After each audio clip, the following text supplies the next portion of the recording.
Halo teman kampus, berjumpa lagi sama Mima di Ini Kampusku. Nah, kali ini Mima nggak sendirian, Mima kedatangan sama tamu spesial yang baru aja balik dari kegiatan yang bisa kita katakan adalah KKN nih, Kuliah Kerja Nyata. Nah, sebelum kita lanjut, kita intro dulu.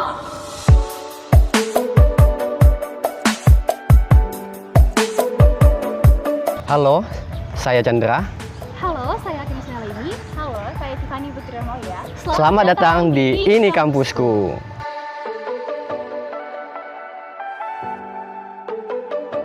Nah, tadi kan Mima udah bilang nih kalau kita kedatangan tamu yang spesial tadi.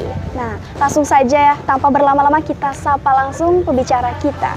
Ada Abang Chandra, Halo. Leni, dan Kak Fani ya. Nah, ini kan seperti yang tadi udah dikatakan Mima tadi pembukaan bahwa kakak-kakak ini baru pulang dari kegiatan KKN gitu.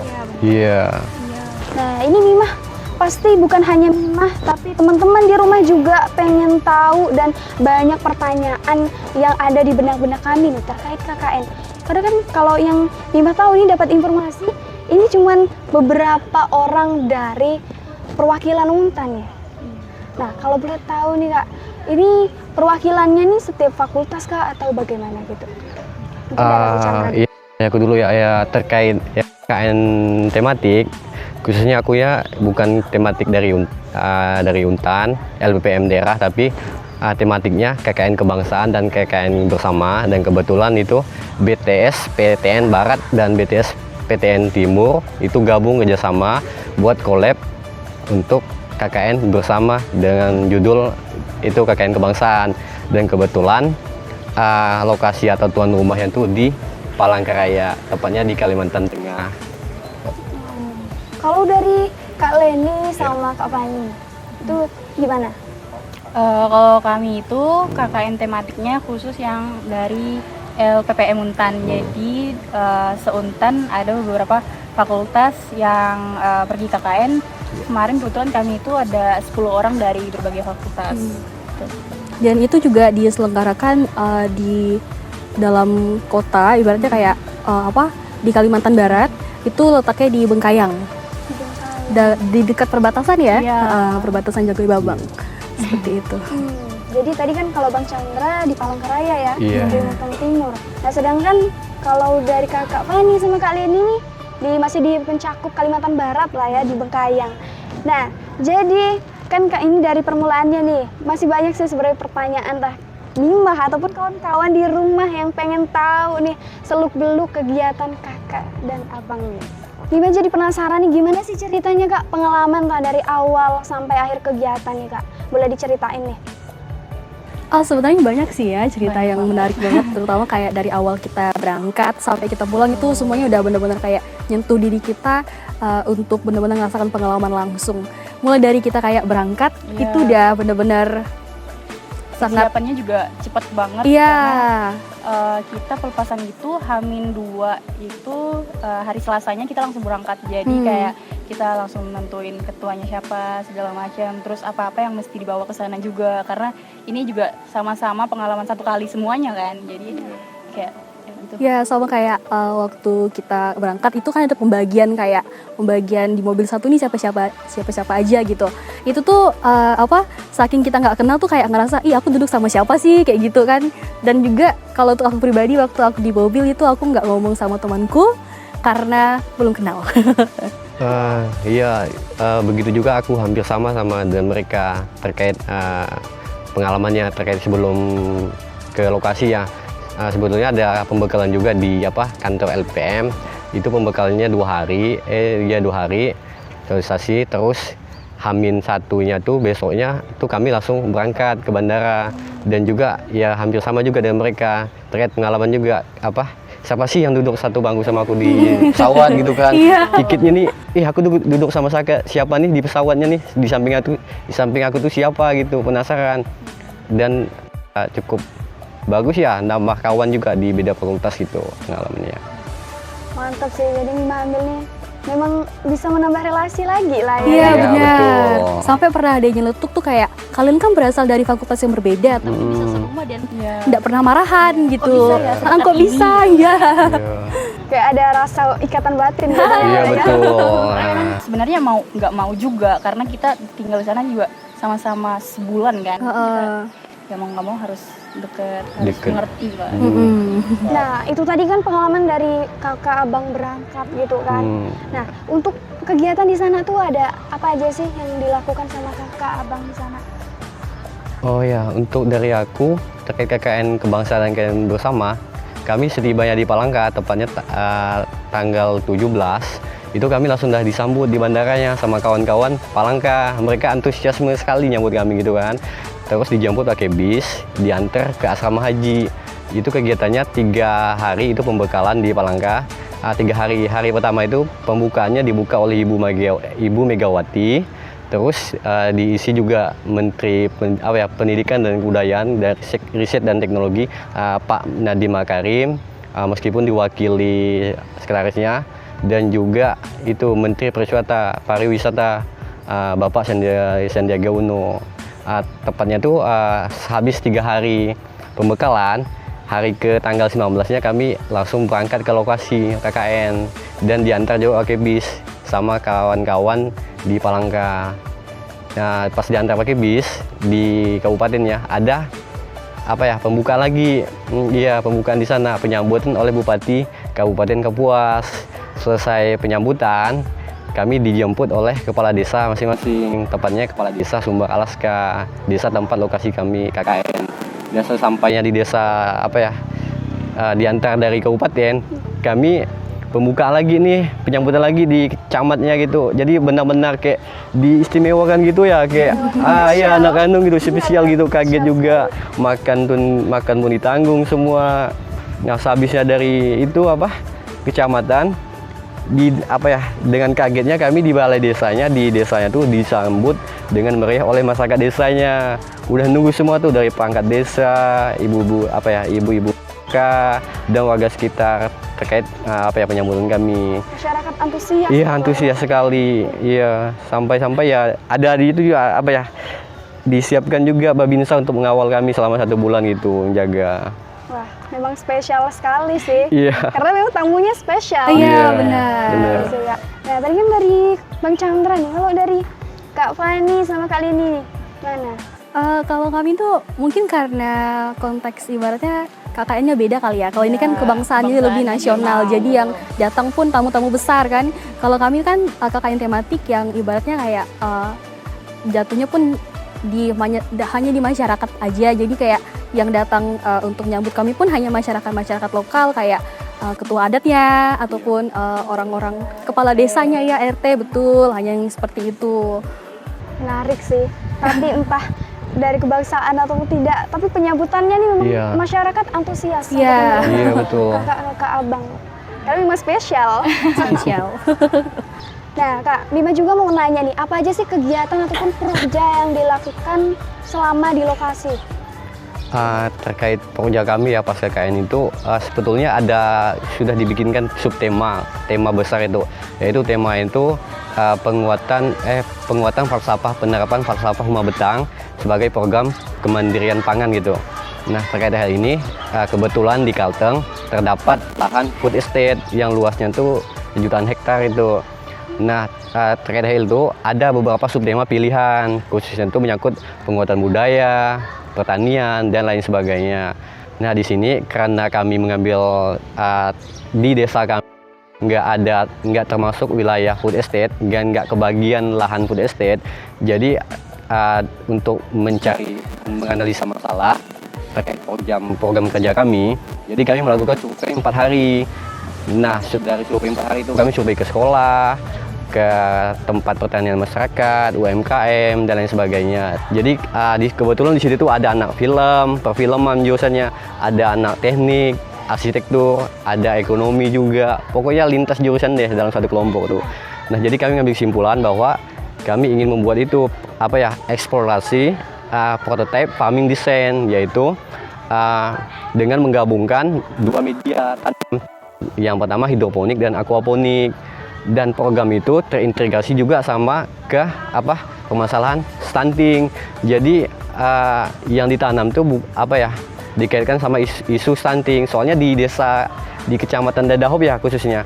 Jadi tuh masalah stunting tuh cukup tinggi angka stuntingnya, gizi anak ya, pertumbuhan anak.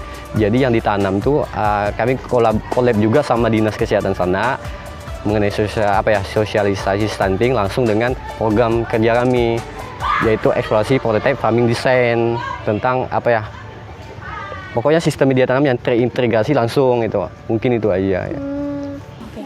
Kalau dari kami itu juga ada temanya, khususnya tuh terkait dengan pengembangan potensi dan wirausaha di Desa Sahan terkait dengan Tengkawang. Namun terkait dengan hal ini tuh kami juga harus menunggu ada kayak orangnya yang khusus dari pabriknya yang membina kami, dan itu juga ada waktunya dan nggak bisa setiap hari. Jadi selain daripada khusus terkait dengan tema, kami juga bisa melakukan prokerja-prokerja lain yang juga disarankan oleh pembimbing kami. Jadi kayak penomoran rumah, kami ada bikin penomoran rumah untuk warga satu dusun, 5 RT, ada pelang riam, pelang dusun, pelang ketua RT, dan masih banyak lagi. Selain itu juga ini kan tadi masalah tengkawang ya. Tengkawang itu kan buah jenis tanaman yang dimana memang itu menjadi salah satu ciri khas bagi desa tersebut yang memang pada akhirnya itu ditujukan untuk agar masyarakat itu bisa mengembangkan yang namanya tengkawang untuk dipublikasikan ke luar daerah mereka. Nah, karena kami tadi basicnya itu di kewirausahaan, tapi di sisi lain masyarakat ini tuh udah membangun duluan yang namanya hubungan dengan para NGO. Nah, jadi kalau untuk kewirausahaan itu kayak udah di luar wewenang kami, sehingga kami kemarin itu lebih memfokuskan kepada pelatihan dan pengolahannya. Seperti itu sih.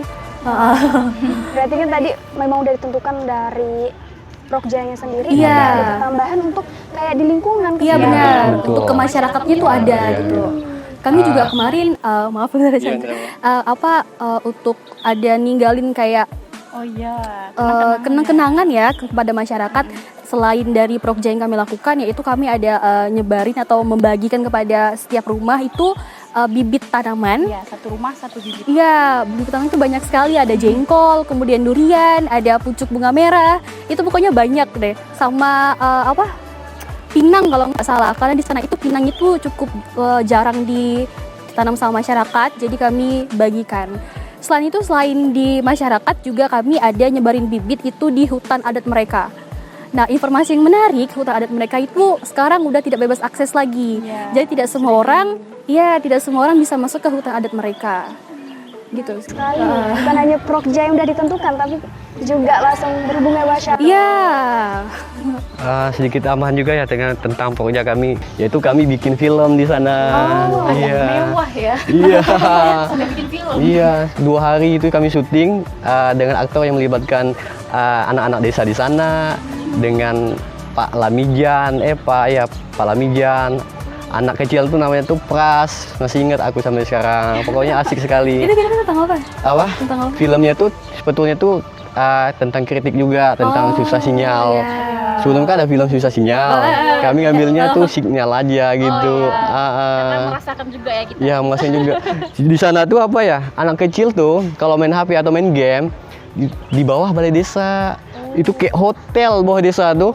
Hotel yang kayak alasnya kardus kan atau apa. Di hutan. Iya gitu. Balai desa itu main itu biasa lah anak kecil kan main FF. Iya, scroll TikTok. Iya gitu. Iya.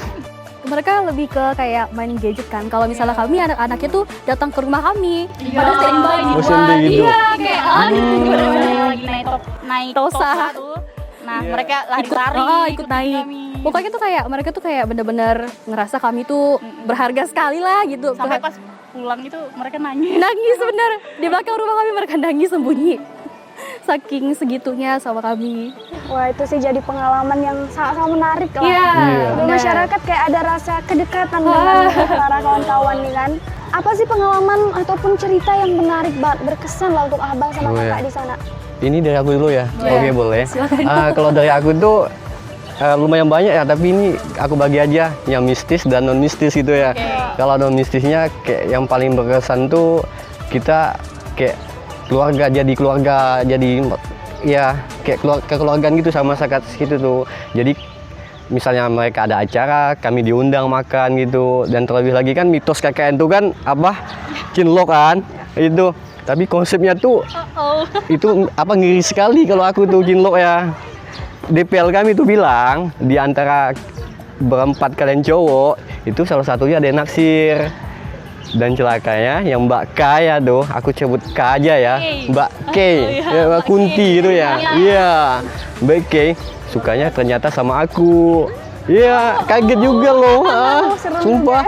Jadi setiap mandi ke WC tuh, jadi nggak berani sendiri. Dia mau ditemani atau apa kami semua tuh gitu. Dan apa ya, setiap jam 12 siang, misalnya mau beli es atau apa minuman, selalu belinya di apa ya, tempat yang jual tuh Kak Ismi itu gak di sana kan. Tahu lah kan kalau cowok kan atau apa pendekatnya atau apa, itu sih yang serunya pokoknya. Dan pokoknya pas setiap malam kelompok kalau misalnya ada yang pegel-pegel kami dipijitin, diurut gitu. Kalau sakit atau apa, mungkin itu sih yang paling berkesan bagi aku. Kalau aku kalau dipilih salah satu mungkin agak susah ya, karena banyak banget yang berkesan di sana. Kayak kami di rumah itu kan air WC-nya kan dari sumur, jadi susah. Tergantung musim juga, apakah kemarau atau enggak. Jadi kalau misalnya kemarin itu agak susah narik airnya, jadi kami harus nyuci baju, mandinya ke sungai. Jadi rame-rame gitu. Ada misalnya anak kecil yang mau ikut juga, terus sama warga-warganya juga sering sering ikut masak-masak, sering ikut ngumpul bareng-bareng, kerja bakti sih. Kerja bakti. Terus tuh juga ada satu yang paling benar-benar ngebuat aku kayak gimana gitu. Ada bapak ya, Pak Charles. Jadi bapak ini tuh namanya Pak Charles. Dia tuh sangat baik banget sama kami. Dia tuh bukan wali kami atau apa. Dia tuh hanya kayak warga biasa. Tapi tuh kayak benar-benar care sama kami, beliin kami snack satu kotak. Terus tuh iya benar. Hampir tiap malam ke rumah. Kalau misalnya ada acara ritual gitu, dia tuh selalu dampingin kami biar kami tuh pulang. Dia juga sering ngasih ini kan lauk. Lauk. Terus suruh kami ke kebun dia. Iya, kayak gitu. Bukan. Ya banyak. Intinya tuh banyak banget lah, nggak bisa jelaskan pokoknya. Iya. Setiap orang pasti kayak punya pengalamannya sendiri lah yang benar-benar paling berkesan. menarik tuh ya rasa kekeluargaannya itu. Iya, itu sih yang membuat kayak sampai sekarang tuh masih suka teringat gitu. Pengen balik lagi nggak, Dis? Pengen sih aku tuh, Dipikir-pikir dulu boleh sih kayaknya. pengen. Ya. Tapi yang paling nggak terlupakan tuh hari keempat itu aku kan tergolong nggak percaya sama hal mistis gitu kan. Terus ya tiba-tiba malamnya tuh jam 9 atau jam 10 ke atas itu aku dengar suara kuntilanak 6 kali. 6 kali. Iya, dekat sekali suaranya tuh. 6 kali.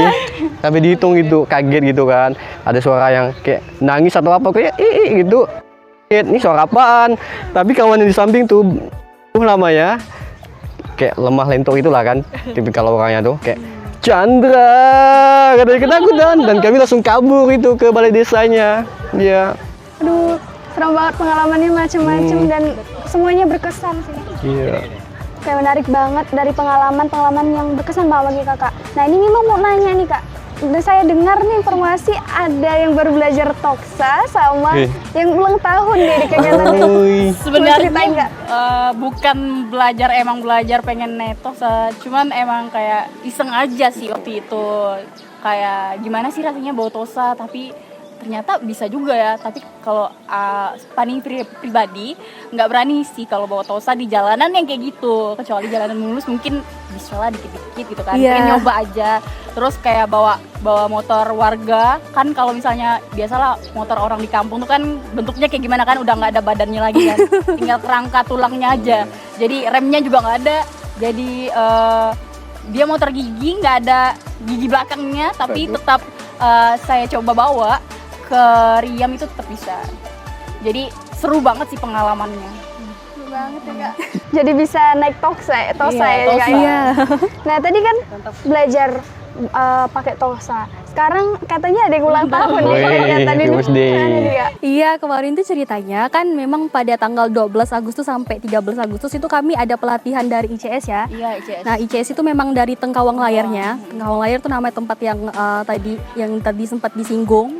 Nah, waktu itu tuh memang kalau nggak salah itu ada teman yang ngasih tahu gitu ke warga di situ kalau aku ulang tahun gitu. Jadi pas lagi berada di dalam pelatihan itu karena warganya ramai, jadi mereka tuh kayak ada inisiatif untuk yuk kita buat bubur gitu. Di sana tuh makanan khasnya bubur pedas, jadi mereka ngajak buat bubur. Terus juga ada kepala dusun kami tuh nyumbang ayam 2 ekor. Jadi pas lagi itunya jadi ya udahlah sekalian aja undang-undang. Ramai sih, sumpah ramai sekali sih malam itu. Seru banget. Sampai kayak sampai subuh ngeladen. Mereka tidur duluan sih. Mantap sih. Iya, kayak bener-bener aku terharu sih, kayak mereka bukan siapa-siapa aku kan ibaratnya, tapi mereka tuh ngerti bahwa ulang tahun tuh memang harus dirayakan juga untuk kebersamaan kami gitu. Mantap sih. Masa kuat. Iya. Dari dengar cerita-cerita abang sama kakak nih, saya ini jadi pengen banget gitu kayak ikut KKN seperti kakak sama abang nih.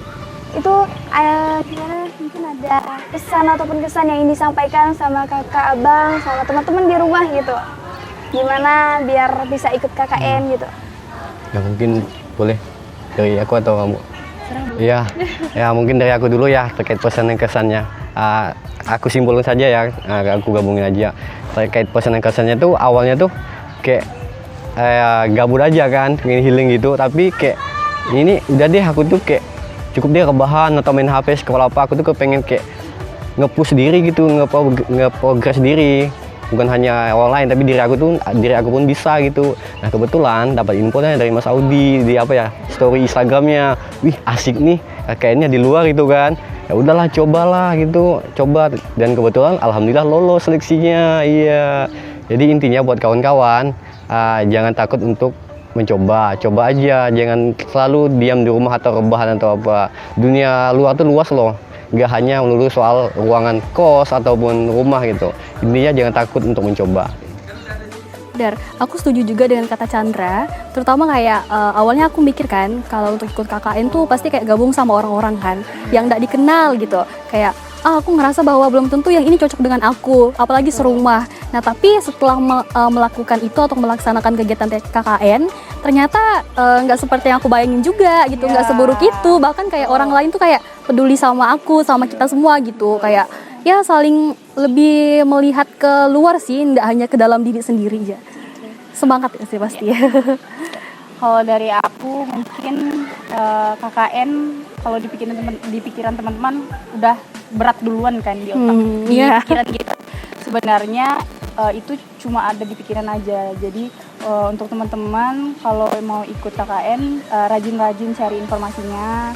Terus jangan banyak mikir ini itu duluan, dicoba aja karena ternyata dari pengalaman aku sendiri dari KKN ini tuh banyak hal yang bisa mendewasakan kita, banyak pelajaran yang bisa diambil khususnya terkait kehidupan kuliah juga, ilmunya dan segala macam. Jadi untuk teman-teman tetap semangat dan jangan malas-malas cari informasi tentang KKN. Siap, benar.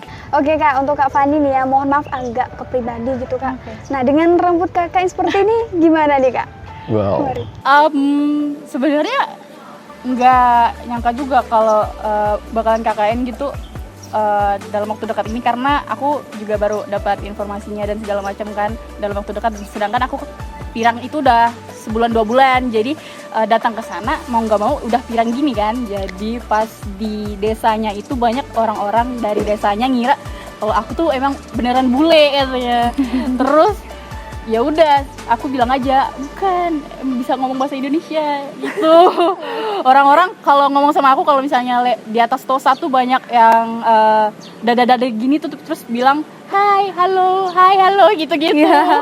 Terus tuh kalau misalnya kita lagi kumpul kan, nggak ada Pani, semua itu pada nanyain Pani mana, kayak udah diingat karena rambutnya pirang gitu.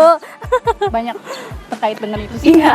Unik ya. Trik sih dia paling nyentrik sendiri. Ngajak ngomong pakai bahasa Inggris. Wow. Waktu itu where are you from gitu. Miss water. Iya water. No, oke. Yes, gitu. Tentu berkesan banget sih ini pasti ya. Ketemu lagi kita di episode selanjutnya. Bye. Bye. Bye.